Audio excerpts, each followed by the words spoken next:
I want to show you kind of the other end of the spectrum, how comprehensive and complex we could get with Ansible should you want to do that. Do you guys do any security hardening or vulnerability reporting in your environment today? You mean automated or via third party? Yeah, either, right? Anything that helps you apply, security policies, compliance policies, etc., to your infrastructure. Yeah, typically mostly through Intune and different Microsoft Azure services. We also use ESET for EDR. That'd be our main two. Awesome. Okay. So that's great. And so for those third-party tools, we could look at integrating them into Ansible. There's probably a module to do it, especially if it's an Azure-based tool. I'm going to show you an example of a compliance report. Again, this is built out of the Ansible content that's supplied with Red Hat Enterprise Linux. Again, there's some community-based material here as well out of NIST and the Open SCAP project. But I'm going to show you kind of the nth degree of what we could do from configuration management or a compliance perspective from, helping solve that problem, right? There's a couple of folks on the call who said, you're responsible for some of the cybersecurity work on the team, right? So there's always that case of, okay, someone's provisioned something on the infrastructure. We need to make sure it meets the minimum standards or our golden image, so to speak. And I'll show you how to do that from a RHEL perspective here. So I've got a job created for a compliance report. Basically, this is going to run an Ansible playbook that's already built for us in Red Hat Enterprise Linux, and it's going to baseline a system according to a OpenSCAP spec. And so I will launch this job. Again, I will do RHEL 8. It gives me a few things. In this case, I'm going to use the CIS compliance profile. This is a common profile. It stands for the Center of Internet Security. So if you've got public-facing internet hosts, this is a good compliance profile to look at from a Linux perspective. And I can run this compliance profile on the infrastructure. I've done that in advance because it takes a few minutes to run. But what I want to show you is the report that playbook generates for you. So this is the CIS benchmark for compliance scanning. When you want to security harden, in this example, it's Red Hat Enterprise Linux 8.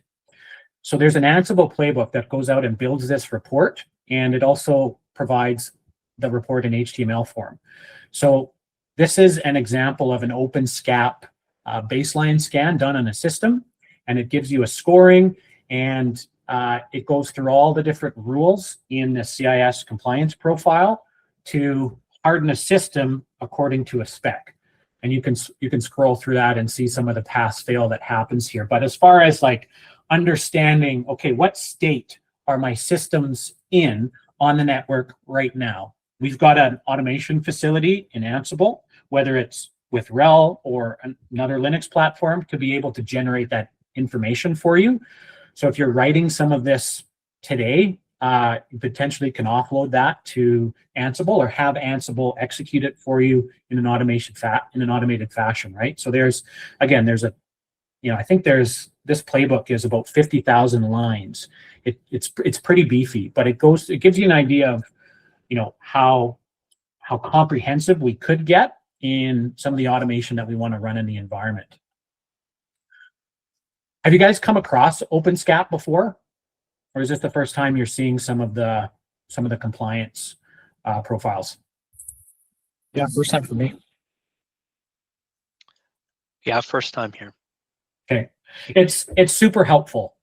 It's maintained. OpenSCAP is an open source project of different frameworks, and it's maintained by NIST, the National Institute for Standards and Technology, and a bunch of vendors participate in it. Red Hat, Cisco, F5, basically all the infrastructure vendors participate in it to help produce these specs so we can all do a better job of securing our infrastructure and also proving that our infrastructure is secure through automated compliance reporting like this.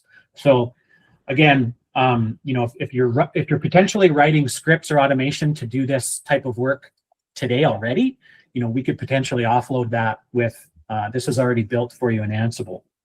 I'll show you in case this is interesting to you. There is a couple of years ago, I did a marketing event on how to do security compliance for all of Red Hat's different product portfolios. And so I've got some resources here if you care to read them afterwards, but I've got a presentation on how to set all of this up. If you want to baseline an existing system or to a particular standard, there's a playbook for that. You don't have to write it. It's a solved problem in the Ansible world. Similarly, if you want to build a new server to a particular spec, there's already a piece of Ansible and Kickstart made for that, right? So you don't have to, what I'm getting at is a lot of this stuff with Ansible, you don't have to start from scratch. A lot of it's already built for you.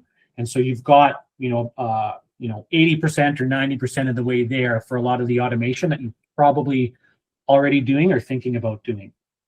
Give you an example of the playbook, the comprehensive side of the playbook. This is the one to apply the CIS framework to RHEL 10. And this one I think is, 50,000 lines. So it's pretty massive, right? It's all modularized, applies that whole spec. But this is giving an example of, what could be possible should you want to make Ansible part of your environment.